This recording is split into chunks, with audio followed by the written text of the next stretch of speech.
Beaming to your device directly from the Mummy's Vacation Tomb located somewhere in Southern California. It's the Hollywood Horror Nerds, your number one source for news, speculation, and discussion exclusively for Universal Studios Hollywood's Halloween Horror Nights. And now, to your hosts, Undead Ed, and the Pharaoh's favorite podcast hosts, Alvaro Tep. Hello, and welcome back to the Hollywood Horror Nerds. It's been a minute, but we are back with our March episode. This is episode number 5, and we are happy to be here. Yes, and it's past daylight savings time, so we've jumped forward 1 hour. Yeah, we really went back to the future on this one.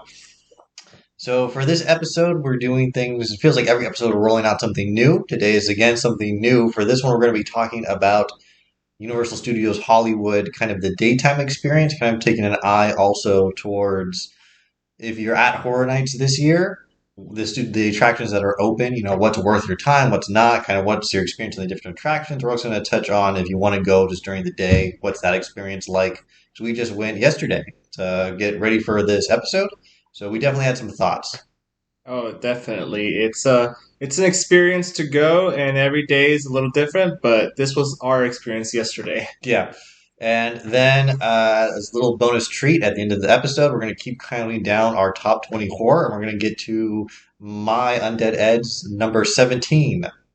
So stay tuned for that. 18. I'm being told it's 18. We're getting confirmation from the booth. It's not numbers, it's my 18th top movie we did. But stay tuned to the end of the episode for that. And I don't see much reason to waste time. Let's get right into it. All right. So we went yesterday to the park. We got a pretty early start on it. Alvaro Tep, why don't you tell us, first of all, what's your headline? What's your overall take? My overall take is lines galore. I think we both felt like in the past. I mean, I haven't been to this park during the day. I'm trying to remember the last time I was there. I think I was still in college. Just going just for the day experience only. It was when the Harry Potter world had just opened. And a lot's changed in terms of operations now. They've added also, they've revamped a lot of rides and they've added a Super Nintendo World and it's drawn a lot of crowds. So I really was not anticipating the crowd situation to be like it was. It was much more reminiscent of going to like a Disneyland. If you're familiar with Southern California attraction scene, Disneyland's kind of the head honcho. And that always pulls in huge lines. For most of my life, I always thought Universal Studios can kind of go, you can kind of show up whenever. You're only going to spend 5 or 6 hours there. You kind of leave whenever. And my takeaway was that's not the case anymore. If you're going to go, you need to kind of plan it out. You need to arrive. First of all, you can't show up an hour or two after the park opens. You need to arrive at open. You need to kind of have a plan for how you're going to hit everything because the crowds have arrived in force. It's pretty big. Yes, it seems that the time period that we've stayed in our houses has really pushed people to go outside now, and they've really taken action. Yeah. I also think something that struck me just noticing the crowd walking around, there were a lot more families with young children than I can remember being at Universal. I think between they opened Harry Potter, which is a big thing for kids, Nintendo I think was huge. Looking at the merch that people were wearing, I'd say Nintendo even beat out Harry Potter just from my eye test in terms of what were people wearing. So Nintendo World is huge for them. Yeah. And they've opened a few rides for kids. They have a whole Minions Land for kids. The Despicable Me, that's a Universal property. It's pretty big in the park now. They have the Secret Life of Pets ride for kids as well. They have the Kung Fu Panda Theater. None of this is stuff that I was interested in. We didn't do any of it. But I think they really pushed to bring that young family demographic into the park that wasn't there before, and that's definitely contributing to the crowd levels. Never mind if we had actually gone to it, we wouldn't have been able to have enough time to do all the major rides. If you buy just the general admission, which is what we did, you do not have time to do every single ride at the park. You just don't. All the rides would go down like a 40-minute wait was a pretty short wait comparatively. Everything was an hour plus, pretty much all the good rides you wanted to do. I didn't get so bothered by waiting in line for rides that I expected it. It was more annoying that it was super crowded in the walkways and you had to wait in line for food. We'll touch on the food operations. We'll talk about it at the end of the day. But I think that's a kind of both of our overall note was it's definitely changed. If you haven't been for a few years, the crowd level really has changed the feel of the park. It's still not so crowded that you can't walk around, especially at night. When people start clearing out, there's a few hours at the end of the day after it's dark where you can kind of slow down and stroll around and kind of enjoy the atmosphere a little more. Yeah, for what I've noticed is that we talked with one of the people that worked at the park just by happenstance, and they were saying that this was a bit of a foreshadowing for summertime. So if you're planning to come during the summer, expect it to be worse. Just because to when we went, it was chilly, so it was not as bad standing in those lines. Some of the areas don't have fans, so it wasn't bad because it was chilly. However, add heat to that, add annoyance, and people are gonna get crabby. Yeah. It just things that they've expanded capacity clearly by adding these attractions and revamping attractions, and they want more people there. But they haven't really caught up with the amenities. Like we had an issue trying to get a locker. It was a bit of a struggle just to put our jackets away. Luckily, did manage to get one. The only reason we ever got one was because there was one set of lockers in the park that only was taking cash. It wasn't taking cards that day. Luckily, we had cash, but a lot of people were just left out in the cold. So I think they do have some work to do in terms of if they want to have more people in the park, you need to be able to sustain that. That's hard for them because this is a small space they're working with. So I don't know if you expand it to City Walk or buy more property around the hillside or you cannibalize more of the studio. I think they're kind of up against a rock and a hard place here. So we'll see what they do. So into the crowds, I mean, it's always negative to have the crowds, but I still thought it was a good experience. I still had a good day at the end of the day. There were definitely a few annoyances that we'll touch on. Yeah, there were definitely moments where even when we were in crowds, they kept moving at a good pace. You never got the situation that I've had at Disney where you are just in this mosh pit of people and you don't really move. You just kind of sludge forward with them. It never got that bad. Yeah. So I still think it's a good park. If you're a fan of some of the properties they have represented, like if you're a big Nintendo fan or a big Harry Potter fan, especially, I'd say it's definitely worth doing the day trip. If you look at it and you're like, well, I just kind of like theme parks, then we're going to break down all the attractions for you that we did that we think are the good attractions, and that'll give you a better idea of whether or not you should go. We're also going to focus on attractions that are open during Horror Nights. So when you're planning your own Horror Nights trip this year, if you haven't been before, you can think about which attractions do I want to make sure I hit, and which ones is it okay if I skip. Yeah. That said, the first one I think we're going to talk about is one that is not open during Horror Nights because it's transformed into the Terror Tram, and that is the Universal Studios Backlot Tour. Yes, that's always been a fan favorite just because you get to see where films are shot in and all the different attractions of that you see on TV and on film. I'd say this is the highlight of the park for me almost every time. Maybe not this time. We'll get to that when we talk about the other attractions. But this is the reason why the park exists in the first place. For a long time, there was no theme park; it was just the studio tour. But it's always been a bit of a dressed up studio tour where they did some more exciting things happen. Just we're going to look at some sets. That being said, just looking at the sets, I always thought it was super fun as well. And it's something that's just such a unique thing that you don't get this at any other theme park in the area. You can go on like the Warner Brothers tour, the Paramount tour, but it's not really the same experience you get on the Universal tour just because they have kind of that theme park atmosphere and the more exciting portions of the tour that they've worked into it. So this is something that I think is a must do if you do visit the park. If you've never done it before and you're going just to Horror Nights, I would say even consider getting the 2 p.m. pass. That lets you get in the park early while the daytime operations are still running, so you can see the studio tour. It's a must do. Yeah, it's definitely and it has changed over the years, especially after the fire There was a fire that hit a few years back. Universal a few years back. Some sets unfortunately were destroyed. The Back to the Future That was the downtown big one. area was the big one that was hit. This is something we've talked about on the show actually because they used it in Gremlins, but it's most known for Back to the Future. But you do see it in a lot of other movies. It's in Bruce Almighty. It was in To Kill a Mockingbird. So it was in a lot of films. A very iconic set, and I do think it burned. I'm not 100% sure, but I haven't seen it on the studio tour in several years anymore. So Yeah, I'm pretty sure it's gone. They also lost sound stages. They were preserving sets from the original Universal Monsters film, which was a real tragic fire. Something else they lost in that fire that they've tried to replace is the King Kong experience. So originally in the 80s, they made a King Kong movie. And for that movie, they made a giant, I don't know if it was a one to one size, it was a huge hulking King Kong animatronic. It looked like it was the size of what King Kong was supposed to be. And then the director, once he saw it, once it was done, he said, "This looks dumb. I'm not going to use it in the movie." So they said, "Well, we'll put it on the studio tour." So he used to have this close up King Kong encounter where you went in a set that was dressed up like New York, but it was all on fire. And you turned the corner, and this giant Kong was looking at you. And I love that portion.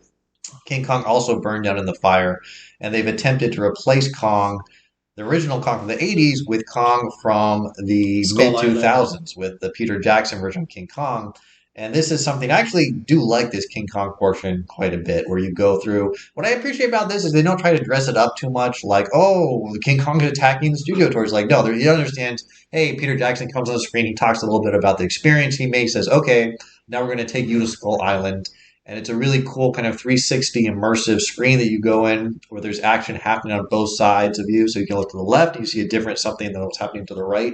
So if you want to watch King Kong, which is of course we want to look at, you have to be swiveling in your head all the time. And this tour tram, the simulation of the shaking is pretty good. It doesn't really try to simulate forward motion; it just simulates a rocking, which it actually, I mean, I assume it's just rock. I assume it locks something Yeah. into rock. So it's pretty accurate representation of what you're seeing on screen.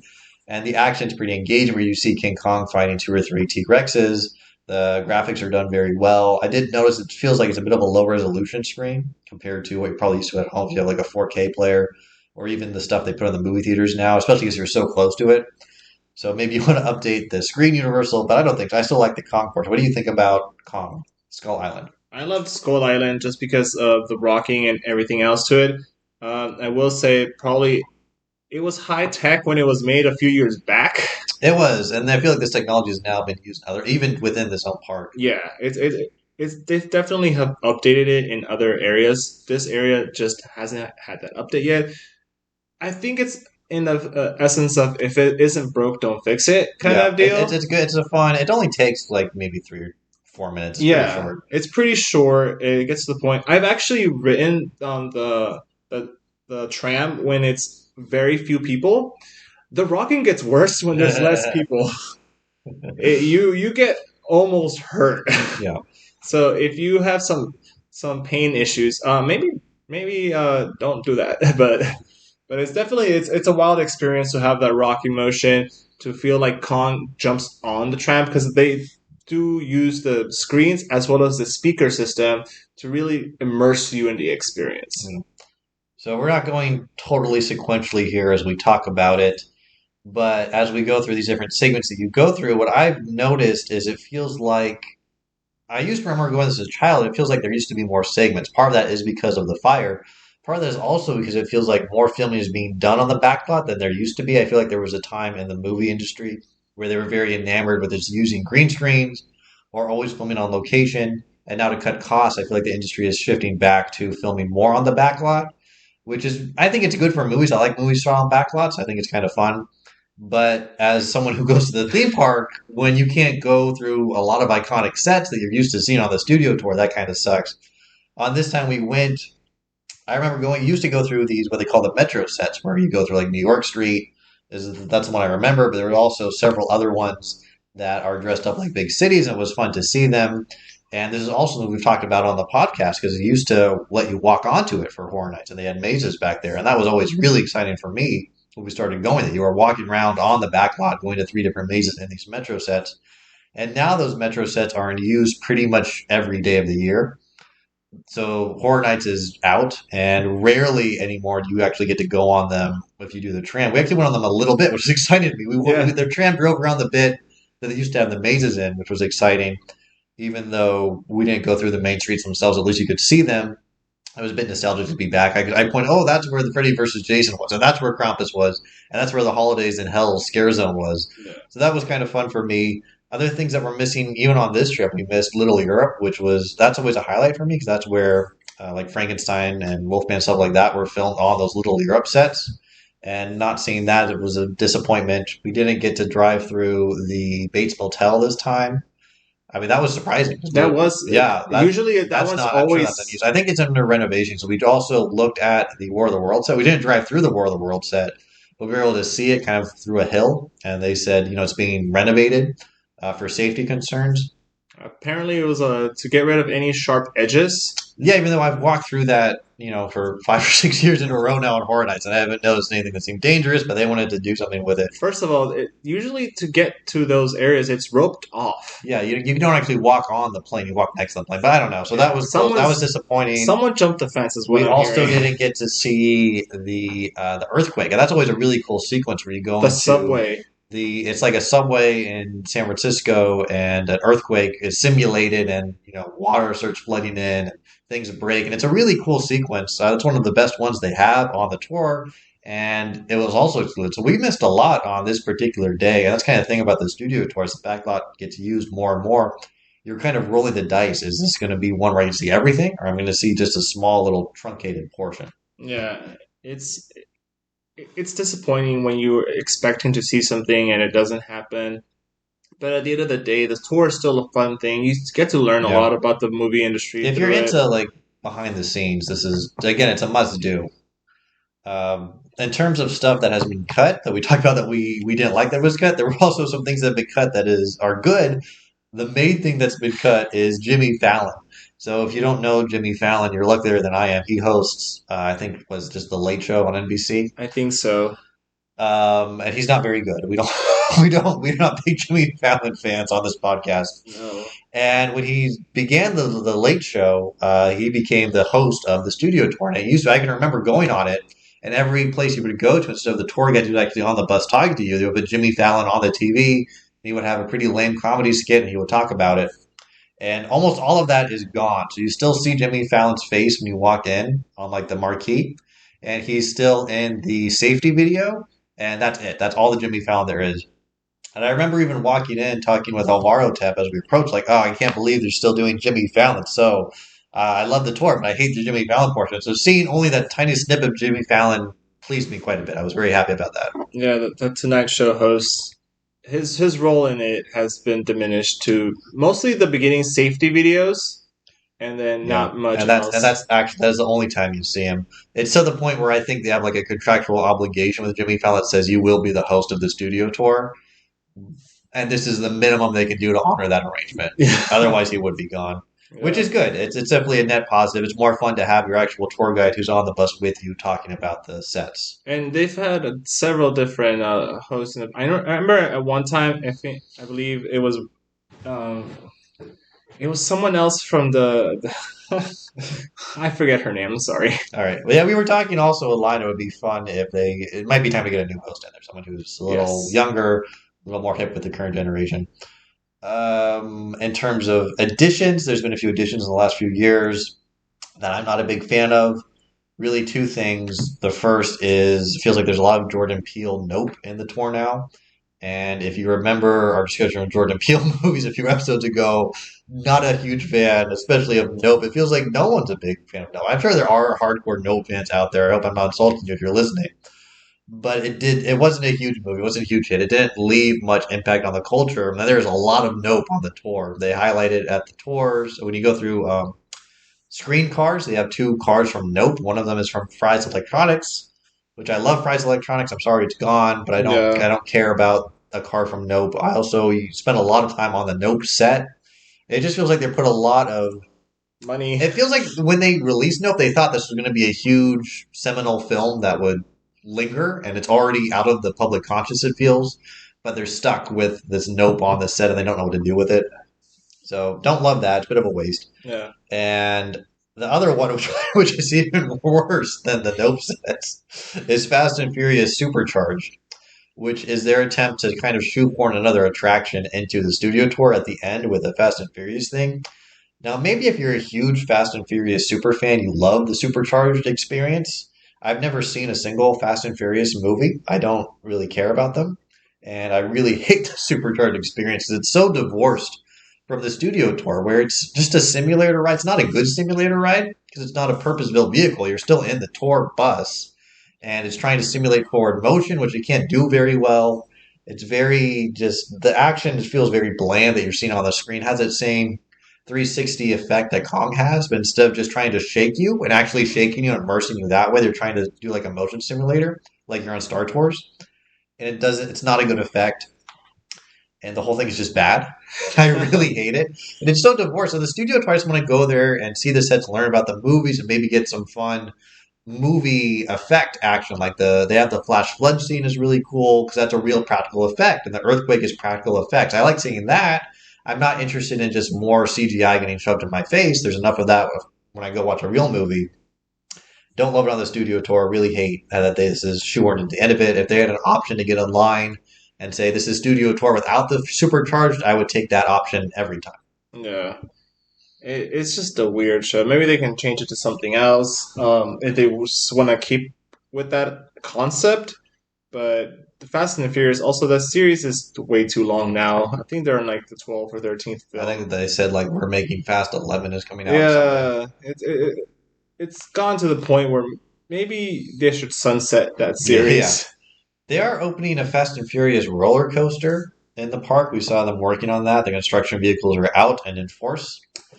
So maybe when that opens, they'll feel like we only need one Fast and Furious experience, so they'll get rid of Supercharged, which I would be pro that. Yeah. That's it for the studio tour. I know we just highlighted a few negative things. Let me talk about a few, at least one positive thing I made a note of when we did it was the Jaws experience is something that's classic and it's still a highlight of the experience where you get to see a giant mechanical shark up close and it's just such a classic experience with the music and you see the diagram animatronic goes under the water and then the red water bubbles up. I love the Jaws experience. That was probably the highlight of the tour for me this time. What do you I, think? I love it when the shark actually comes up Yeah, you get and, really close to the mechanical shark. and sprays you in the car, and you get a little history about how the shark was named Bruce from Steven Spielberg's lawyer. Yeah, that's the kind of fact that Jimmy Fallon would never tell you. Yeah, So, and it was a fun experience. And also, like, I remember when I was a child, there's when you're in the Jaws experience, there's a hanging shark in that exhibit area. That shark used to be somewhere else where people could walk onto and take oh, pictures. that's fun. I have a picture of when I was a kid with that shark, and I remember being terrified because at first I thought, well, I was a child. Let me preface that. I was a child, so I thought it was like semi-real until I got to it and realized it was plastic. But I definitely have photos with that shark, and I was kind of sad when it was moved. Also with the King Kong puppet that you mentioned earlier, it used to be also an area where people could take photos with it. I also have photos with that King Kong, and I'm glad I have it because I know it existed at one point and not just a figment of my imagination. But yeah, Yeah, I would say we still like the studio tour. I think there's things we would change about it at this point. It feels you could streamline certain places and add more in other places, but it's still good. It's still a must do if you go to Universal Studios.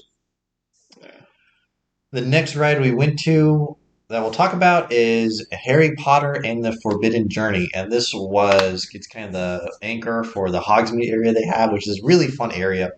It was really their first, well, maybe first or second foray into making kind of an immersive land that puts you in a place, and where it puts you is right at the foot of Hogwarts Castle, which everyone of our generation is a huge Harry Potter fan. Everyone read the books. We all saw the movies. We all loved them.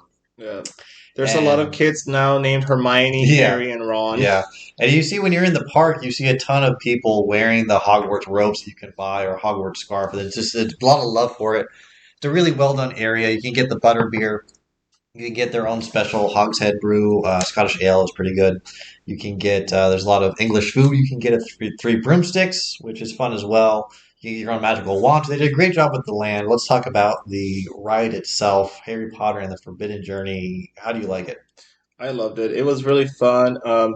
It's maybe not the ride if you're arachnophobic, but it was definitely a fun experience. I really enjoyed when you get to Hermione cast a spell and you start flying, and it takes you through the journey of Yep. Hogwarts. You go around the castle, you go into the Forbidden Forest, and then you get attacked by Dementors. This is one where, like you said, you get this grand sweeping tour of the Hogwarts grounds. And I'm not really sure what the story is, why we're flying along, and they're trying to get us to the Quidditch pitch for some reason, and then Dementors attack for some reason. And I don't understand why any of that's happening, but I don't really care. It's just an excuse to let you see all these cool scenes. You see so many great animatronics. The way this ride is set up, it really does simulate flight very well because you're hanging on something from above. You go up and down, you're twisting and turning. It's just it's not fast, but it's thrilling. Yeah. And it combines the concept of the dark ride where you're going through a dark environment and they have, scenes that you're looking at that are all physical, and these simulator rides where you're watching a screen and it simulates motion. So you have scenes where you feel like you're zooming over the lake with Harry, then you turn the corner and now you're looking at the Whomping Willow and it's actually something that someone's made. You're actually looking, it's actually moving around in front of you. And the combination of the two was very innovative at the time. Universal kind of dipped their foot into it with stuff like the Transformers ride, or I think Spider-Man out in Orlando does something similar. But this was really the first that I can think of that really went all in on that concept of you're going to have one scene that's the dark room scene, and then another scene that's the simulator scene. We're going to switch you back and forth between them throughout, and it works really well. This is one that I was glad that we went to the park yesterday to do because when I walked out, I thought, wow, this was actually better than I remembered. Yeah. This was the highlight of the trip for me. I give it an A plus. I would say if you're a Harry Potter fan, you have to do this. If you're not a Harry Potter fan, you're still probably going to have a good time just because it's a fun, thrilling experience. Yeah, it was, and even before you get onto the ride, it's still pretty fun. You get to go through the inside of Hogwarts. You go through the greenhouse, you go through the hall of portraits, and you get to Hmm. hear the founders actually have petty You squabbles. do. That's fun. You see the portraits all talk to you. If you're there when it's crowded, you get a little less of that because people are talking in line as well. I remember when this opened, if you went, people were a lot quieter because they were all listening. So you could kind of get more of the story better. And now you have to kind of go when it's a little quiet if you actually want to sit and listen to the portraits talk. But it does a good job of giving you that Hogwarts tour that you want. You see all the actors from the film come back. I mean, everyone that I can think of that you would want to see, you see again, except maybe Dobby. There's no Dobby. There is no Dobby, although they sell super There's a lot of Dobby merch, so cool Dobby merch. you can get your Dobby fix. Don't Yeah, worry. there was a shirt. I don't know if you remember Undead Ed. The Dobby shirt that looked like he was about to drop a sick album. He did. You had like the one eye of Dobby kind of glaring at you. Yeah, Yeah, but he's a free elf. he's a free elf now. So Harry Potter. I mean, I don't have too much to say. It's just a really great ride. The animatronics are really great. They have the dragon. I think it's a great dragon that you get really. That's my favorite sequence. There's about three sequences that are main. I would call. You have the dragon attack sequence. You have the Forbidden Forest sequence, and you have the Dementor sequence.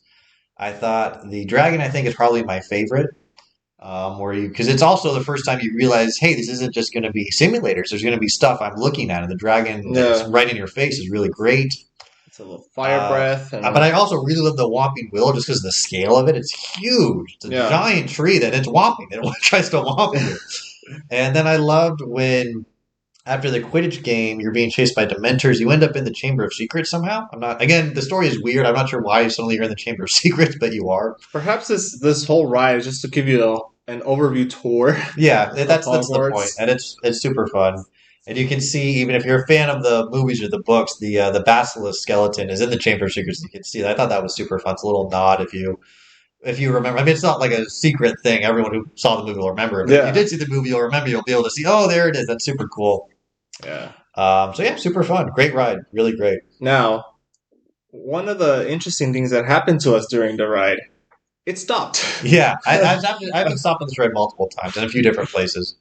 We got stopped right in front of the giant. I believe his name is Aragog in the Yeah, books, the giant spider. And we it was quite. And in that sequence, you're actually lying flat on your back just in that particular moment, which was quite comfortable for us. We've been on our feet all day. yeah, But I can imagine if you were an arachnophobic, yeah. that would have been the worst possible place to stop. Perchance not the best spot, but it was still fun just because there were a lot of announcements saying that the ride had stopped Yeah, and that please stay still, don't move. So we were quite comfortable. I'm just glad that we weren't looking down yeah. when it stopped and we were on our back. So it was great to just kind of like take a quick nap. Yeah. Mind you, the stopping was very brief. So just one quick note about this ride and Horror Nights before we move on. This used to be closed during Horror Nights. It now is open, but it closes early. And it seems to close often. It's not really clear when it closes. So if this is something that you're going for Horror Nights and you're listening to this episode to learn about attractions and you want to do this, which we recommend, this should be something you prioritize to do early in the night because it will not last. I don't think we've actually ever done it during Horror Nights. We always do a few mazes and then we head up and let's do Harry Potter and we get there and say, oh, we just closed. Yeah, even last year when we took the Ultimate Express experience, We were done early with all the mazes. We went to do Harry Potter, closed. Yeah, yeah. But it is meant to be open, so we don't know if that was an operations problem or what. Yeah. While we're still in this Harry Potter mode, let's quickly talk about some of the other things they have at Hogsmeade. The other major ride is the Flight of the Hippogriff, which I did for. We didn't do it on this trip, but we did it last year for Horror Nights. I did it for the first time, and my impression is just when it's a roller coaster, but it feels just when the roller coaster is starting and you're starting to actually enjoy it, it ends. It's such a short ride, and the wait is usually so long. It's like a 50-minute wait for this guy. Yeah, it's almost an hour. Yeah. This is something if you've bought Universal Express or you're with the VIP group or you really only want to stay in Harry Potter, you never want to leave Harry Potter Land, then yeah, go ahead and do it. It's not bad. Yeah. I didn't dislike being on it, but if I had to wait even 30 minutes for this, I would say not worth it. The only thing that I can see is we're not the target audience. It's targeted more for children. Yeah, it's like a baby's first roller coaster. Yeah, it's my first roller coaster. Actually, I don't know. I feel it might be too intense for a small child. It's not like the Gadget Go coaster in Disneyland where only kids would ride this. It is. It does have a drop. It has some speed to it. It just stops too soon. Yeah, it stops soon and it stops right when you feel like, oh wow, this is getting really cool. Okay, now I'm getting into it. Yeah, It feels like if they had two tracks and they let it run twice, that would be then a good ride. yeah. If they made you go through it twice, great. Right, right. But once you start to enjoy it, It's over. and That's like the moment. That's the moment it ends. It was yeah, really yeah. frustrating. So I don't love the play, and there's not really much in terms of like scenery for that one. I can't. Maybe I think there was something. There's like one statue. I can't quite remember. No, you just go a little up, but not much. Yeah, it's not like I know in Florida now they have a Hagrid's motorbike adventure ride. And there's a lot of scenes on that one where you can see magical creatures. There's none of that on this. It's just a roller coaster. So not a strong recommend on that one. Yeah. But the Harry Potter land itself is pretty cool. We'll have another episode I think at some point to talk about food, and we'll talk about the Three Broomsticks, which is a fun place to eat. The food's not bad there. But let's keep rolling through the attractions. The next one we did was Jurassic World: The Ride. For this one, what I enjoyed about it, again, we're back to lines. There's a lot of lines, but they kept moving fast. This one keeps moving. Harry Potter and Jurassic World, both those lines both move at a pretty good clip. Yeah. The Jurassic World, also when you're with Lion, they have video clips playing that are Informational. some are good and some are bad. So there's some where they brought back the original cast. They have Chris Pratt and Bryce Dallas Howard. And those ones are pretty good where it's fun to see. I like those characters if you like the Jurassic World movies. If you hate them, you'll probably hate the clips. But I like those movies, so I like seeing the actors. It was fun seeing them in those roles again. And I thought then they had other ones that had actors who were just playing characters they made up just for the ride. Those clips were pretty bad. We had more fun complaining about the clips than we did watching them. They're still overall pretty fun. They also have a bit of like billboards around. Yeah, they put some more effort into this line, and it's not so bad to wait in.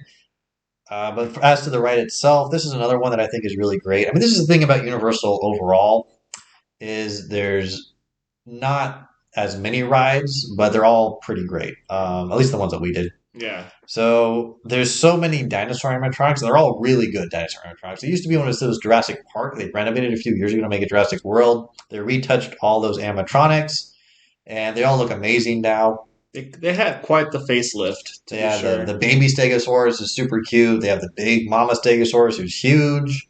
They have the Parasaur comes up and squirts with the water, and they have so many more T-Rex scenes. It had always been the one T-Rex that's iconic that comes out from over the top of you before you go down the drop.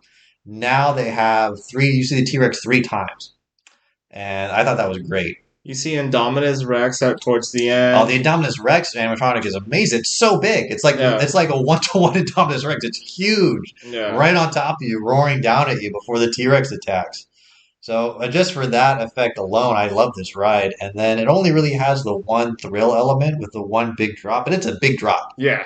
Yeah, and I'm always, to be fair, I'm always afraid of this drop because I'm so tall that everything looks so close. So I'm always ducking towards the end. Oh yeah, and this one, it's one that's always gonna. You feel your stomach leave your body for a second when you fall Yeah. down. Every time you do it. And it's always like a toss of the coin whether you're gonna get soaked or dry. This time I got wet. I got pretty wet for this one. I was pretty dry. I was happy Yeah. because it was we by the time we did it, the sun wasn't as hot anymore. But so I was really Yeah, not it was a looking little later in forward the to day. it. I wasn't looking towards getting wet, but I knew if you were gonna get wet, you're it happens. There's ponchos you can wear, but if you're gonna go on a water ride, why are you gonna wear a Don't poncho? wear the poncho. Don't wear the poncho. Embrace it. Embrace the wet. It adds the element of danger that you want in the Jurassic World experience. Exactly. Yeah, I mean, there's not too much to say. This is a really fun one. I mean, the attractions, the animatronics are super fun. I like that the story is simple. I mean, Jurassic World, Jurassic Park is a concept that lends itself well to a theme park ride because it is a theme park. And the story is you're visiting Jurassic World on the riverboat adventure, and then something goes wrong. You have to escape by going down the waterfall, which is also exactly what happens to you. So, unlike Harry Potter, you understand your place in the story, so it immerses you a little more in the world, which I like. Yeah, because you're almost in the movie because in the beginning when you're going through the aquarium scene, they tell you like, "Hey, we this has been renovated. Our aquarium holds all this millions of tanks of water, so you know you're already a guest in Jurassic World as is in the movie." Yeah. I like the aquarium scene because I like water dinosaurs. If we have to rank dinosaurs, I like the aquatic ones. But it's unfortunate that that is totally screen CGI with some water splash effect. There's no physical prop in that one. So it loses a few points there. But that's also a scene that was totally added. It was a brand new scene. There was nothing there before. So I don't mind it too much. We went when it was first released, and it was amazing. I Yeah. remember. Yeah, it's cool. I don't know how they could fit 3 million tanks of water in I Undead don't Ed. know if you go through the aquarium and like a plesiosaur head, like the Loch Ness monster head, pops out from you from under the water at some point, that would give me even I would say now it's better than Harry Potter. But that's one bridge too far for Jurassic World. Darn. Yeah, I don't have too much to add because it's a short ride. It's pretty simple, but also I think a must do. It is a must do, especially because it's one of those rides that has withstood the test of time. This was one that launched with the park as Jurassic Park the ride. And then obviously they did need the facelift. Like the Yeah, dinosaurs were looking pretty. They were showing their age when they closed Jurassic Park the ride. yeah, they were getting a little off color. Yeah, and it was also good. I mean, they added a lot more too. Yeah. I think they've even been adding more because I feel like I remember going on this when it launched as Jurassic World the ride, and when it, now I feel like they've added like another T Rex scene and more of those little. I think they're called Dilophosaurus, the ones with the big the frills that come out, then they spray the venom. Oh yes. I feel like they've added more of them in as well. One thing that I miss about the original Jurassic Park ride was those little baby dinosaurs that you can see fighting for like I think it was The like copies? I think They're so. still there. No, they were fighting for like a piece of like person. Well, in the Jurassic World, they're fighting for a guy's hat Yeah, by that's the why. gyrosphere. Yes, Yes, it's a little more PG-13, so a little less R. I wanted it to be R. It was funny because I thought it was hilarious as a child, but you know, children are weird. Do you have anything more to say about Jurassic World? No, I think I'm Okay. good. They'll go. So if you're at the park, I think we'll save the operations for a little bit. But this is right next to Jurassic World. Is Revenge of the Mummy the ride? So Yes. this is one of the things that was the last ride that we actually went on during the day. Again, we didn't get to go on that many rides because of the lines. But this is another one that I think is really good. The four rides that we did are the four that I would say these are the best four rides at the park. So Revenge of the Mummy, big line. But this is a roller coaster in the dark. It's kind of a bit like if you've been on Space Mountain, it's a bit like that, but more intense. It definitely feels like it goes at higher speed. I don't know if that's simulated or if it really is. Doesn't do any loops, but it has more, or really a proper corkscrew, but you're kind of tilted around more. It feels fast. The roller coaster effect is good. I mean, I'm not an expert in roller coasters. I'm not going to be able to describe it too well, but it's a very good roller coaster. It's super fun to be on. It lasts a decent amount of time. The roller coaster segment probably lasts 2 or 3 minutes, which isn't bad for an indoor roller coaster. Yeah, it definitely I you definitely feel like your stomach drops Yeah, throughout it. you get that roller coaster feeling that you want. Yeah. Gets the adrenaline pumping. What I really like about this ride beyond just the roller coaster and the dark portion is the scene setting that happens before it. Even when you're in the so most of the queue you're just outside, but when you get inside kind of the tomb area and you're approaching the ride vehicle, they have little scenes that you can see. And one of them that I think is so cool, you can look through a wall and you can see a sarcophagus, but also it's been blown open from the inside. So you know something escaped the sarcophagus. So you know something nasty is out there looking for you now. Yeah. And when you turn the corner, once you're on the vehicle and you start going into the tomb, before it just launches you into the roller coaster, there's one or two rooms of the mummy's tomb itself with these zombie mummified creatures coming at you and hands dangling from the ceiling. Then you go into the treasure room, it's just stacked tall. They have giant scene setting of these big Egyptian gods and all the mummy's treasure. And they have a really great animatronic of Imhotep that's kind of semi-decayed. If you've seen The Mummy, this is based on The Mummy from the 90s with Brendan Fraser. So they have the Imhotep from that movie who's kind of semi-decayed, semi-not decayed. And he's very expressive. He moves a lot. It's a really great animatronic. And I just love these two or three rooms before the coaster begins. I would go on a ride that was just all that.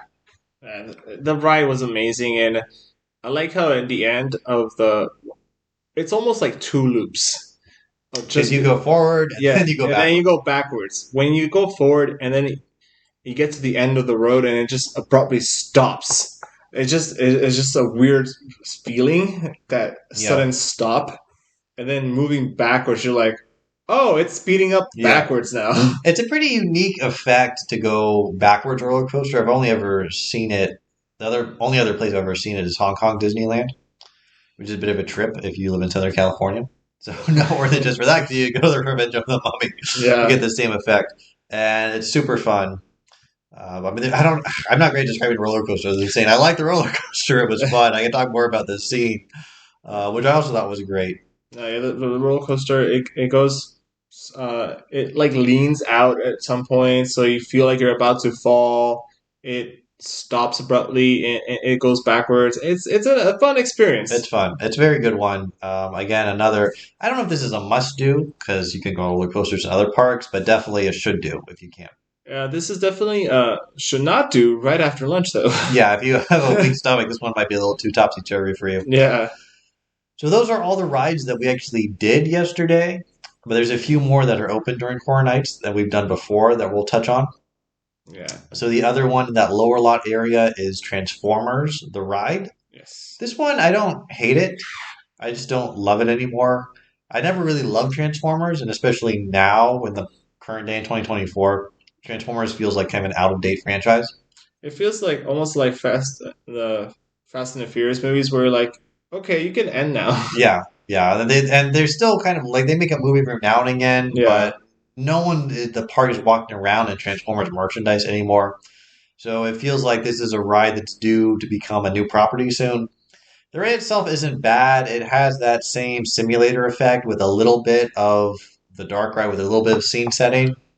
You're going through a few like subway tunnels and a few military bases, but not to the extent that Harry Potter does, where you have a sequence that's just the practical effect.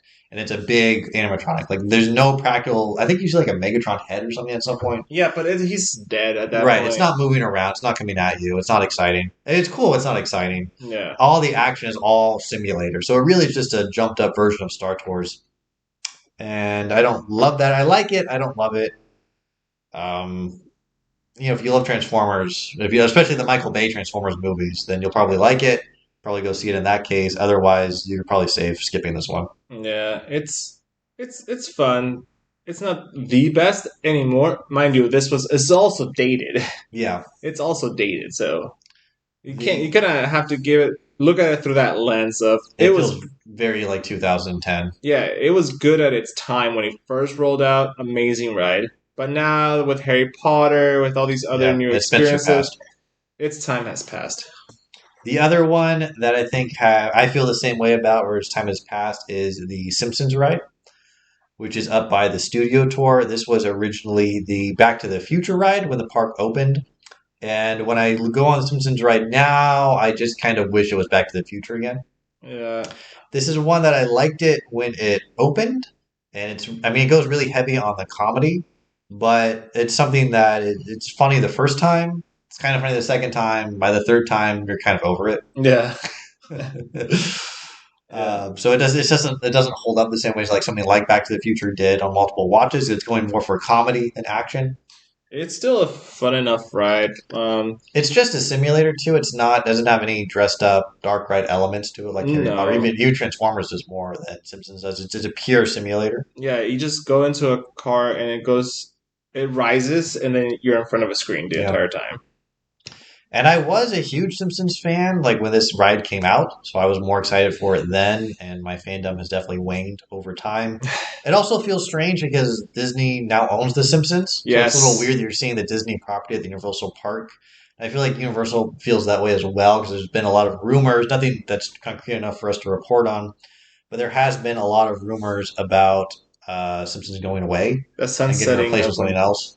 Simpsons. Yeah. So that might actually be first on the chopping block before even Transformers. If Simpsons the area goes away and is sunsetted, I think one of the things I'll miss is Cletus's Chicken Shack. Well, yeah, that's the thing. The Springfield area that they have is basically just a giant food court. Yeah. We have Krusty Burger and chicken and tacos and pizza and ice cream Don't forget Lard Lad. and donuts. Uh, So you get your fill and beer, lots of beer. oh, I just realized that I'm gonna really miss the donut just because you can get donuts anywhere. Let's just be real. Yeah, you can't get I'll, donuts that are this big. yeah, these are like as big as your head donuts, and they're pretty good. I mean, you can't go wrong with Yeah, I donuts. feel like well, it's more of a win than if it feels like a win. We don't have any inside information, but it feels like a win. When Simpsons is gone at Universal, they'll probably just start selling giant donuts at downtown Disney in Anaheim. Yeah, Yeah. that's probably true. Um, but yeah, the Simpsons area in general, it's pretty fun. Even if you don't go on the ride, they still have carnival games around it You that you got can to pay still for those play. though. Of course, nothing's for free. Yeah. It just it feels like if I'm at a theme park and I already paid to get in and I'm paying out the nose for meals, I don't want to then pay $5 to play a carnival game. That is true. But yeah, it's an experience. So the last one that we can touch on just quickly, and it's brand new, is the Mario Kart ride, which just opened I think last year. The Yes, Super Nintendo Land, which again is drawing a lot of people. Super Nintendo Land is very popular. there were a lot, and I mean a lot of children I was with the merch. surprised how many people. I guess because the movie just hit last summer as well and did really well with the kids. So people are into Mario. I was never a huge Mario fan. I like Zelda more when I had my Nintendo experience as a kid. But obviously, people love Mario now. I can't blame him. He's still a fun character, Very and we fun. were able to do this right not yesterday, but we did it the last time we were at Horror Nights. Yeah. And my note was when you hear Mario Kart, if you haven't played the game, it's a racing game, and you go fast. That's the Hmm. point of the racing. So I expected something that was more of a thrill ride, and it's not really that at all. It has a little simulator effect for it to feel like speed, and they blow some wind into your face, but you never really go fast. No, It's more based on shooting. It's a bit of a shooting gallery. it's a VR. You wear a VR It's AR. headset. It's Sorry, augmented, AR. which is Yeah, actually innovative. AR. Yeah. It's different than what you'll see most other places where you do it is all physical sets, Hmm. but then in your AR goggles, they are able to make it look like there's the Mario's enemy is walking around. You shoot him with the Koopa shell. So it is it's fun. It's probably the best implementation of kind of the shooting gallery ride that I've seen at any other theme park. Yes. There's a few at Disneyland that I think are kind of meh, and this one I actually liked. It was much better. But still, it's just not what I expected out of the Mario Kart ride. It's not really what I wanted out of the Mario Kart ride. Yeah. I expected more of a roller coaster, I expected more speed, more than just like a game. more of a thrill ride. Yeah. Because I want to play a Mario game. That's not hard to get. I can get the Mario game at Best Buy and GameStop. I don't have to go to Universal Studios to get a Mario game. Yeah. So it felt a little like mismatch. But they did. I remember they did a very good job. If you're a big fan of the Mario world, they included a lot of those elements. I remember I was excited to see a Luigi's Mansion element because that was like my favorite Mario game when I was a kid. And they have Rainbow Road, which is huge from the Mario games. A lot of the different characters that you'll know if you're a Mario fan again. So this is one that I think if you're a big Nintendo fan, you're a big Mario fan, definitely make time for it. It's going to be about a 2 hour wait if you're going around the time that this podcast is recorded. So be ready to set us up some time to wait, or just use Universal Express is probably the right answer for you in that case. But not bad. But again, not something that we felt we wanted to take the time to do again. No. And then once you get off the ride and you're in Nintendo World itself, it feels a lot of pay to play. Yeah, you have to buy some special wristband, and that allows you to then interact with Mario Land and play games there. And that's more of an experience, I think, based on what I've seen in like videos about it. where you like go interact with stuff and you tap things and it's like now you are Mario. You're gonna go through like the maze and solve things. But I'm just not into that kind of thing. I don't want to pay more. I already paid to get in the park. I don't want to have to pay Yeah. the extra expense. I'm not that super into playing, AR games in general. Yeah, it felt like they were trying to replicate a bit with the wands in Harry Potter world. Yeah, try and extend that out, but more gamified. Where the Yeah. wands, you just wave it and something cool happens. In Harry Potter land and Nintendo land, you get points on your phone. I don't know if you get something at the end of the day, or I don't think you do. I don't think so. But that But is it for rides. I think we want to talk a little bit about just operations and overall impression. yes, So we mentioned at the top of this, we were just a little disappointed about the crowd levels. It wasn't what we were used to at this definitely park. And I think not. it's something that, because we haven't been to the park, well, I haven't been to the park in a long time. So it's probably something that changed gradually, and we just kind of caught it all at once. It was like, whoa, it's a bit of a transition. Yeah, we have mostly gone now to horror nights, and that's vastly different from daytime park experience. At Horror Nights, I found it was always a long line to get. Like we talked about before, it's a huge line to wait for a maze, but I never felt it was a long line like for the food or for the shopping. Hmm. And that was not the case here. Everything was a long line. Yeah, there was a line to get in line. There's a line to get the locker. And that would really stun me is the locker line. Then you can't even get the locker, which seems like a pretty basic amenity because you want to, if you brought a backpack, if you brought your jacket, or if you bought something at a shop, you want to store it, you really want to be able to get a locker at a theme park. And I've never had that problem where it felt like we weren't going to be able to before. This is not just the lockers that you see right before the ride. This is the lockers as well where you can do long term storage. Right, you get the whole day. Yeah, the long term storage, when we passed through, they were all full. And then the ones at Harry Potter, when we went to it, we had to drop stuff off, they were all full as well. And I think a thing about the Universal experience in general is it's not like the Disneyland experience. When we're at Disneyland, you can kind of break up the big rides with a little ride. So to give you an illustration, if you ride, I don't know how much you all listening know about Disneyland, but like a big ride would be like the Matterhorn, which is a big mountain roller coaster you can go on. Super fun if you've never been. And that takes probably an hour to wait. And you can say, okay, I just went on the Matterhorn, I waited an hour. I still want to go on a ride. I don't want to wait another hour for a ride. What's around? Oh, I can go. There's Alice in Wonderland. There's Mr. Toad. Oh, that's a 10-minute wait. Alice is a 5-minute wait. I can go ride Alice. That's always fun. And it's a short wait. You just go on a short ride, and then that kind of sets you up to then wait longer for another big ride. At Universal, it's only big rides. Everything is an hour plus wait if you just bought the general admission. And they're all good. Like these 4 rides that we rode yesterday that we reviewed, even the ones we didn't ride, I think we like them all. It's just the long line. There's none of those kind of palate cleanser rides that are fun to go on as well. Well, you can go to the kids' rides all the way by. Even those are like an hour wait. Yeah. The kids' rides. And I feel like they have are definitely added more rides for kids recently. We talked about I've never been on them. They have the Despicable Me ride now with the Minions and the Secret Life of Pets rides.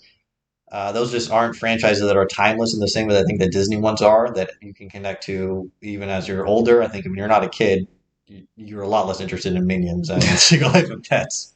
Don't say that. Well, some people love their Minions, but it lacks that element of what I get if I were to go to Disneyland again. Yeah, it's a different experience now. Yeah. But yeah. And one thing that we're not going to talk too much about the different food that's available, because we'd be here another hour, and we want to save that for another episode. But they've created something new called mobile order. So instead of just going up to the restaurants and ordering your food, you now order it on your phone, and you're then given a pickup window. And it's just total chaos. It's not being implemented well at all. We really hated it. Yeah. Mobile order was the low light of the day. Trying to get lunch was next to impossible. We went to Jurassic Cafe, and the general line to pay with a person was very long. So we said, okay, let's do mobile order. Well, it was very long and it didn't because half the restaurant is now serving mobile order. Yeah. Like it used to be, there were 2 lines that were both serving customers who walk up. Now one of those 2 lines is just exclusively mobile order. So they've essentially halved the capacity for the ordering, and the mobile order solution is just not being run well. It's not being implemented. One thing you've noticed was that a lot of the food from the mobile orders was just being stacked. It was They not weren't being. like calling it as it was getting ready. So we could complain forever about mobile order. I don't want to spend an hour dissing it, but just be aware if you're going to go, you should try to plan an hour ahead. Try to think, I will be hungry in an hour. I will now place a mobile order. Don't try to do it when you're already hungry. It's just going to make you more frustrated. What I was telling Undead Ed is that we should put our mobile orders in like 5 minutes before getting on the last ride before eating, so that by the time we get off, maybe the pickup window is the right at that time, and maybe you won't have to wait the entire pickup window to not even get your food, and then have to go up to them and say, Yeah, "Hey, my food's not here." because And then, when your pickup window is not accurate, it's later than that. yeah, we, So just try avoid mobile order if you can. If you can't, order early. That's yeah, our tip. yeah, If you're planning your own trip, we'd also say just be mindful that the crowds are definitely elevated. And if you want to do more than just a handful of rides, if you're someone who says, I want to do everything, you really need to consider buying Universal Express, which is more expensive, but it lets you cut to the front of the line essentially once per ride per day. And it's a lot simpler than Fast Pass at Disney. If you're, again, we're talking about Disney a lot because we're doing a comparison a bit. You can just use it whenever you want. You don't get like a return window. You just kind of show the person at the front of the line your pass, and there's a special separate line just for Express. So if this is your first time going, you want to do all the rides during the day, we highly recommend get the Express. If you're just more casual, you say, well, I want to do Mommy and Jurassic World and Harry Potter on the studio tour like we did, then I think general admission's fine for that. yeah. Because mind you, this park closed at 10 yesterday, so we got there. We started getting on the rides around Around 11. 11, Yeah. which is 2 hours after the park opens, and we didn't get to do all of them. We only did a couple. We did four. We did four rides. We did four. We rides. did Harry Potter twice, to be fair. To be fair, yes, but we could have done it a third time. We could have, but that was only because it was a 15-minute wait. Yeah. By the time we went again. However, have we decided to go to Transformers and then to do the Secret Life of Pets and then to do like Minions? We couldn't have done it. We would not have been had it. We wouldn't have had enough possible. time. Yeah. It's definitely gone to the point where Universal is no longer a day trip. It's getting to the point where it's similar to Disneyland. It is your whole day. It's a whole day and then some, because you're probably not going to get to all of it, because you have to, mind you, the lines to the rides are long, yes, but you also have to put in time to eat lunch, time to eat dinner. That's because the mobile order disaster is adding an hour to your so your eating time. Each one of those is like an hour to get your food. Yeah. And then however long it takes to eat your food for 2 meal times. And like we said, there aren't really rides that are consistently 10, 15-minute waits. It's all about an hour wait for a ride if you don't have the Express Pass. Yeah, it's getting into a big hassle. They're definitely in a transition phase where they're becoming a more popular park, and they need to expand the capacity and think about how do we manage that in a way that's not just trying to cram more people in. I think one of the ways that they used to do a bit more of crowd controls with the shows. The shows are all gone. Yeah, the shows are all gone. The Jabberwockies, the animals. The animal show. The Jabberwockies was just Horror Nights. Yeah. It was a special effects show, which was a pretty fun show. I remember going again in I think it was 2014 maybe. And the shows were the highlights. The shows were really fun. The animal actor show was really fun. And that's gone now. The special effects show was really fun. Yeah. Waterworld is still there. But it transforms at night. We saw the Purge show for Horror Nights. We thought that was enough. Waterworld show. I don't know why they're still doing Waterworld. It's been 30 years. It wasn't even good when it came out. Do something else that's not Waterworld there, please. Okay, this is the fun thing. I didn't watch the Waterworld the movie first. I went to the show first when I was a kid. And now recently, a few years ago, I decided, hey, I should watch the movie that it's based on. So you probably expected it to be a good movie. I expected it to be it was not. Yeah. It was, and then I went online to like Rotten Tomatoes to see like what was the score, and it was low. It was low, and I was like, okay, I feel justified in my personal feelings towards this movie. I was like, why is this a show? Yeah. So I would say if they're going to try to be cramming more people in, they also need to find ways to have those people be doing things that isn't waiting for mobile orders or crowding lines, just crowding walkways. Yeah, because it's a lot. They do have it in around the Simpsons land, getting to that area where if you walk on the left, you go one way. If you walk on the right, it's the opposite way. Yeah, so, you never like to see that. I don't want to be. I've experienced LA traffic getting to and from the theme park. I don't want to experience it within the theme park as well. it feels like you're on the walking version of the 405. All right, so I think that's all I have to say. Yeah, Is there that's anything you want to add? I think just if you can't afford it, express. Unfortunately, there's no express food options. Yeah. So I think that's it for our park talk today. Hopefully, you learned a little something. Helps you plan your own trips in the future. And now we're going to get back to the horror portion of the podcast. So as we came back, we kind of realized that this isn't going to be a full episode worth of discussion because we only hit a few rides. So we decided to go back to our top 20 countdown, and we watched one of my movies. As we learned, it was number 18, Yes. not 17, and it was Scream. Scream, 1996. Scream made it into the top 20, maybe lower than some people would have expected. Again, this is more of a personal ranking, our top 20s, than trying to say this is a definitive top 20 all time. And Scream is one that I like, but there are just a lot more slashers that I liked more. But again, let's talk about what's good. Because I think I don't really have notes about what I don't like about this movie. It's just I think other movies I do like more. This is one, it's a bit more of a thinking slasher, which is kind of a weird phrase, but it's definitely smarter. It's a movie that knows when you expect to be scared and has a lot of fun kind of either playing into that or playing against expectations.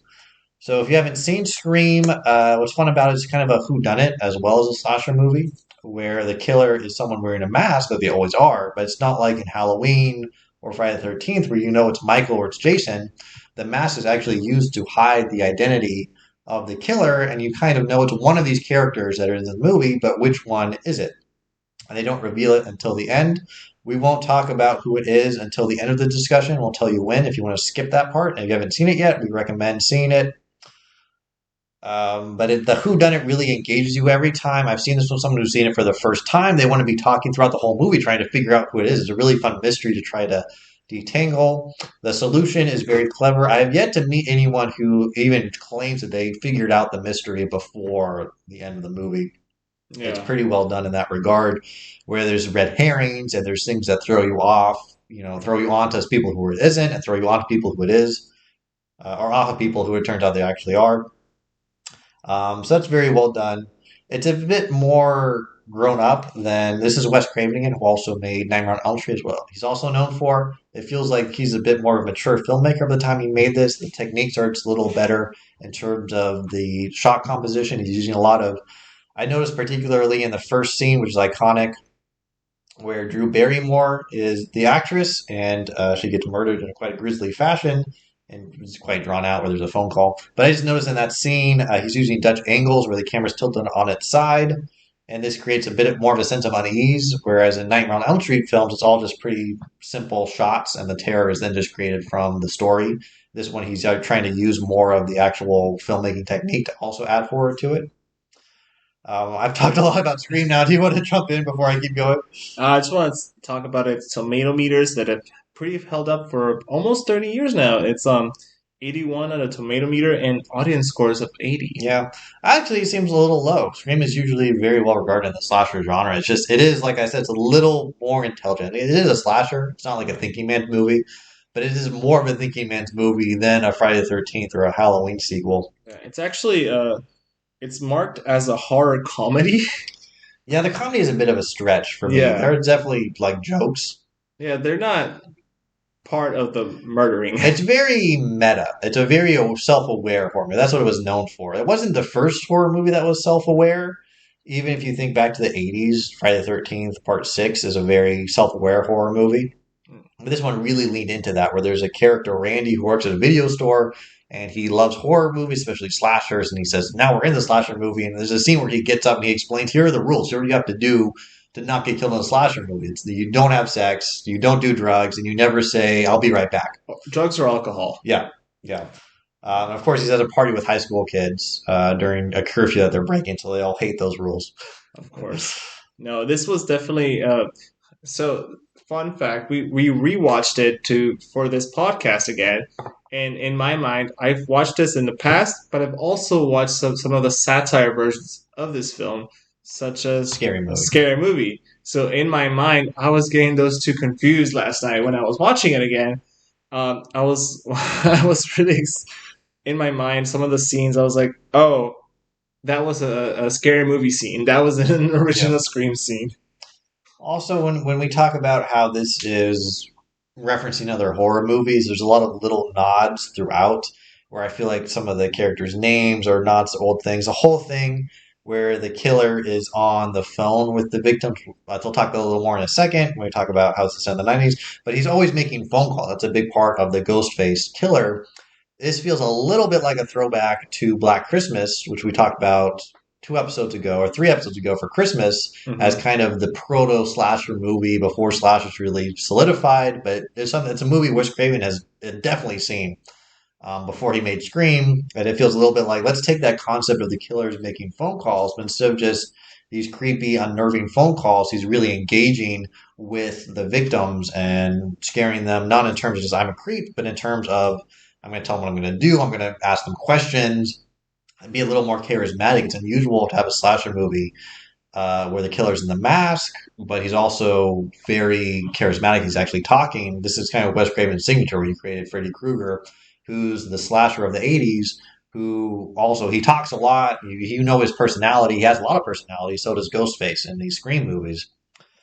You also see there's a fun callback to Nightmare on Elm Street, where the principal, who's played by the Fonz of all people, Henry Yeah. Winkler, he's alone in the high school, and he's kind of getting creeped out. And he turns a corner, and the janitor's there. The janitor is played by Wes Craven, and Yes. he's wearing a fedora and a red and green striped sweater. He looks very Freddy Krueger. And if you look at the credits, that character's name is Fred the janitor. Yeah. So That was a fun little it's callback a fun to. nod. It's funny because it only is on screen for like 2 seconds, so it's almost a blink and you miss it moment.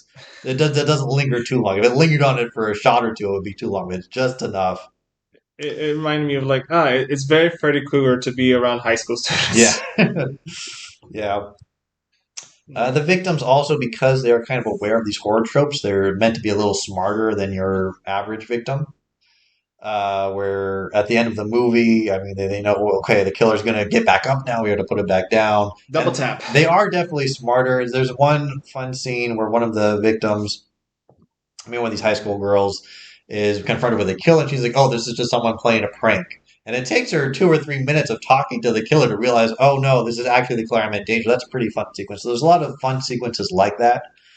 Well, to be fair for her, throughout the day of that same day and the previous days, there were a lot of students that were buying Ghostface masks and just Yeah, running around this high school. The principal had a lot on his hands trying to corral all these yeah. students. I liked that element of the kids in high school are not taking these murders super seriously and they're making dumb pranks about it because that feels like something kids would do. Oh yeah, definitely. They although these actors, you can tell they are not high school students. Yeah, they look too old. They acted just like normal high school Yeah, students would the have. performances are good in this. I mean, you have Nev Campbell and Courtney Cox and Patrick Arquette as your main three, and they're all really. I mean, Courtney Cox from Friends, of course. The other two never really did much beyond screen, but they're all good. Mind you, she did not play a high school student. No, Courtney Cox was actually the main reporter of these murders, and her role was very different.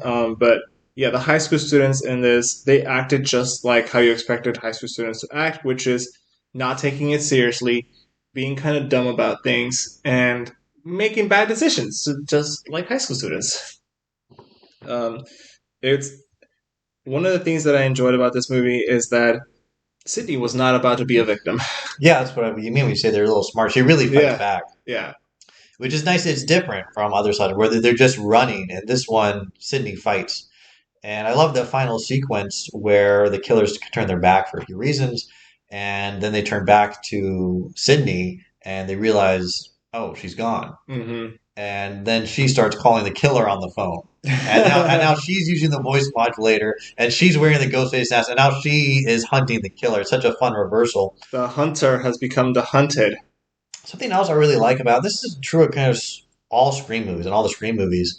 The killer has such a presence on screen that's so different from like the Freddy Kruegers or the Michael Myers or the Jason Voorhees, where they're kind of these hulking monsters. just kind of come at you. When you see Ghostface in a Scream movie running at the victim with a hunting knife, it always feels like this is what it would feel like if there actually was a guy in your house coming at you with a knife. An There's a intruder. very physical, grounded presence to the Ghostface killers that you don't really see in other slasher movies. I think really elevates kind of the anxiety and the horror of the movie. Yeah, definitely. It was very interesting to see. Like it was not someone of huge stature. Yeah, they're just normal people Yeah, in a mask. exactly. And they have a big knife and you don't. One That of doesn't end well for you. I remember when in the opening sequence with Drew Barrymore, uh, when she's getting those creepy calls. In my head, I was thinking, stop answering the phone. Yeah, yeah. Well, then they just come in. You don't pick up and, the and phone. then on He top made it of very clear what happened if you didn't, yes, if you kept hanging up. but on top of that, my second thought was, you're in the kitchen, grab a knife. Well, she does. She She does. does. She does eventually But grab a knife. it doesn't help. It did not. It did No. not. But all of these characters were, even when they were about to get killed, were a little smarter than your average Yep. murder victim. Which makes it more fun to watch because you start thinking, well, maybe they can outsmart the killer. Mm-hmm. And sometimes they kind of do. So it's a little more give and take than usually you would see in a slasher movie. It's definitely a fun watch, and it makes it's a little flash from the past when you realize that how much we've advanced in technology. Because one of the Yeah. things that this movie wouldn't be the same today, just because the whole phone call idea of, oh, he's calling your phone, he's tying up the line. You Yeah. can't really call 911. Yeah. I mean, what's great about Wes Craven is he's was the master of making movies that really were of their moment. Where he makes not Friday, he makes Nightmare on Elm Street, and those movies are so 80s. I think that's part of the reason. Part of the reason why there hasn't been a good reboot is because the rights are tied up, but also because I think those movies just scream the 80s in a way that when you move them into the modern day, it loses something. It loses that tone. And Scream is that way for the 90s, where you just look around at the technology they're using, the cell phones, not the cell phones, the home phones, and the kind of TVs they They did have. use cell phones though. And, well, 90s cell phones. Yes. And it's just so of that moment in ways that other movies made in the 90s or they're made today don't feel they're of this moment. They're a little more timeless. But Craven makes a movie that's not timeless in the sense of I can put myself in there at any time and place. The setting doesn't matter. The time the movie is matters quite a bit. And it is then timeless as almost a time capsule where you can watch it and you're instantly transported back to that moment in time. I'm not quite sure how he's able to pull that off, but you definitely feel that when you watch this movie where 5 minutes in, you feel like, okay, now I'm blocked in. It's 1996 and there's people calling on the phones. Yeah, it's very much. It's definitely a time capsule. You definitely feel like you're in that time period. It it's nice. It's different. Yeah, it's fun. It's fun, especially when you're used to watching just modern horror movies. So let's talk a little bit about the ending, about the mystery. So if you haven't seen it and you want to, I recommend not getting it spoiled for you. Just, end the episode here. We'll forgive you. We still logged your view, so it's already counts. You don't have to keep listening. So if you haven't watched it and you don't want spoilers, thank you for coming. Join us for the next episode. Yes, we know you have a lot of options. We thank you for choosing us. However, So if you have watched, you want to hear us talk about the ending a little bit. I mean, the twist is that there's two killers, and you spend the whole movie trying to figure out who the killer is, and they throw a lot of suspects at you, and everyone seems to have a possible motive or there's something tied into the case. I've never met anyone who figured out that there were two killers before. right off the bat, yeah. Right. And because and then it explains why, because the boyfriend, Sydney's boyfriend, Billy Loomis, who his name is a reference to Loomis in the Halloween movies. So many references in this movie. That's one of them. He's such a creep. Yeah. He is such a total creep on Sydney the whole movie, where his whole character arc is trying to get Sydney to have sex with him, which is it feels it's realistic for a teenager, I guess. But watching it, your skin crawls with this guy's on screen, and he's friends with this other creepy guy, Stu, who is just even creepier somehow. Yeah. And so you think, okay, maybe it's Billy. Well, no, it can't be Billy. So it has to be Stu, but then it can't be Stu because of that. And when you reveal the twist, you realize, oh, I exonerated them because one could cover for the other. Where Billy can't be making a call now because he's in jail, but then that was when Stu would pick up the phone and make the call. So it was a great way of using misdirects where you think, okay, now I can clear Billy because of this, but you couldn't because you hadn't realized there was two killers. I love that mystery element. I think it's a great resolution for the Well, mystery as well. another thing that we forgot about when we started watching is the other murder mystery that was in the movie itself, which was Hmm. the death of Cindy's mother, the murder of Cindy's mother. Yeah, that's really Sydney's character arc is kind of because she fingered a guy I'm sorry, who, she did what? yeah, she pointed at the guy who she thought killed her mother, who her mother was having an affair with, and he was then incarcerated and he's been sentenced to death. And the Courtney Cox character wrote a book kind of slamming Sydney, saying this guy he was having an affair with her mother, but he didn't kill her. And Sydney's kind of correlated the two in her mind, and then at the end it's revealed that Billy was the one who killed her mother in the first place. Yeah, because another misdirect was that, and it was explained by the killers towards the end, is they captured Cindy's dad. And Cindy's dad, throughout the movie, is missing. In the beginning, you find out that he's going to a convention that's going to be far away. He's going to be staying at a certain hotel. He gives her all the information. And when she's first attacked by the killer the first time and taken to the police station, they're trying to contact her dad, but are unable to. They look at the hotel, but he's not registered there. So they're looking for him, and then finally, throughout the movie, they eventually towards the end, they find his car, and the police has pieced it together that perhaps Cindy's father is the reason why these new murders are happening. That perhaps he was the one who murdered the wife in the first place once discovering the affair. When you find out who the real killers are, which is Stu and Billy. Billy, you find out that, yeah, they're using her dad as a scapegoat. Right, they took his cell phone, they're making the calls from it. Yeah. And then that's good because then that's a misdirect from the movie. It's red herrings pointing to the father throughout the movie. Yeah. So if you're just trying to pick the most obvious suspect based on clues and not based on who's the creep, you probably pick the father. Again, the mystery is well done, and you don't see that in other slasher movies. Screams, that's kind of their thing. Is these are the mystery slasher movies, The misdirects, the red herrings, and not every Scream movie. screams. I mean, not every one has a good mystery. I thought like Scream 7 and 6 that just came out; those mysteries were bad. Scream 3, the mystery is really bad. But Scream 1 definitely hit that whodunit angle really well. It was great. I really loved how the killers had their excuses already, where they were planning to stab themselves and just pretend like, Yeah, that whole sequence once uh, they've been revealed and they start unveiling the plan, you can see how insane these guys are. It's against a different kind of insanity that we're used to in a horror film. It's not just the creepy Freddy Krueger, I'm nuts and I love killing. These guys feel more deranged, like they really belong in a psych yeah. ward. Cindy makes a point at one moment where she's like, "You guys have been watching too many scary movies." Yeah, yeah. So it And goes back to that whole meta. I think that's a good note to end on about Scream. We've been watching too many scary movies. And I think we're gonna watch a few more. But I think that's gonna wrap it us for us today, unless you have anything else to add. Nope. All right, with that, Scream was good. Scream Scream's was good. So let's pull up our tier list real quick and see where we want to drop Scream into the ranking. okay. So we have from the last movies. I believe we watched We're gonna it's quite the expansive tier list at this point. We have Texas all of Chainsaw our Massacre. Texas. We have Texas Chainsaw. We have Babadook. We have a Megan.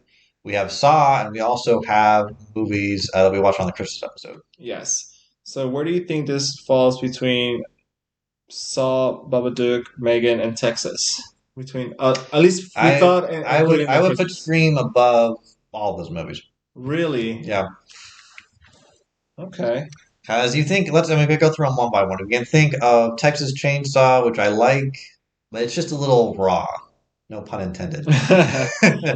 The elements there, it's a little unfinished. I don't know if unfinished. It's very macabre, it's very creepy, but Scream is so much more polished, and it's just a smarter. There's more to chew on in Scream. I can't stop making the food reference for that one. Saw is kind of that same feeling where it has, I think, the mystery in Saw, which you don't even realize a mystery. The twist is as good as the twist in Scream. But I mean, the whole movie itself as a whole, the traps I think aren't as effective as the Ghostface scares. And I think what was the other one? Megan. Megan is Megan. that's your movie. That's my Megan's movie. okay. I like Megan. I don't love it. How dare you? Yeah, How dare you not love yeah. Megan? So I would put Scream probably at the top. All right. Where do we put Babadook? I would put Scream near Babadook. Let me see. Hmm. Babadook is technical difficulties with this Oh, one. okay. Well, I think for now we'll say Scream. We'll put it in the A tier. I think that's fair. All right. I think A plus for Scream. I'm not quite gonna give it the S. Why?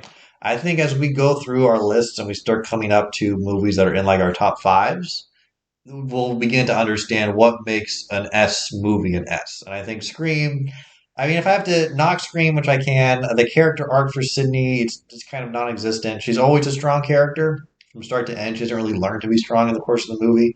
She's learned she's wrong about who she thinks killed her mother. But I mean, that doesn't really resolve anything. It's not a major element to her character. It doesn't cause anything to happen when she makes that realization. So without that extra character element, I can't put it in the S. That's fair. Yeah. All right. I think that's going to wrap us up for this segment, and we'll throw you to the outro. Thank you for coming. Thank you for listening to this production of the Hollywood Horror Nerds. We know you have many options for your listening entertainment, and we're glad you chose us. Find us on Instagram at Hollywood Horror Nerds, on X at HW Horror Nerds, and on YouTube at Hollywood Horror Nerds. You can also email us questions or comments directly at our Gmail account, HollywoodHorrorNerds@gmail.com, and we'll read them on the air.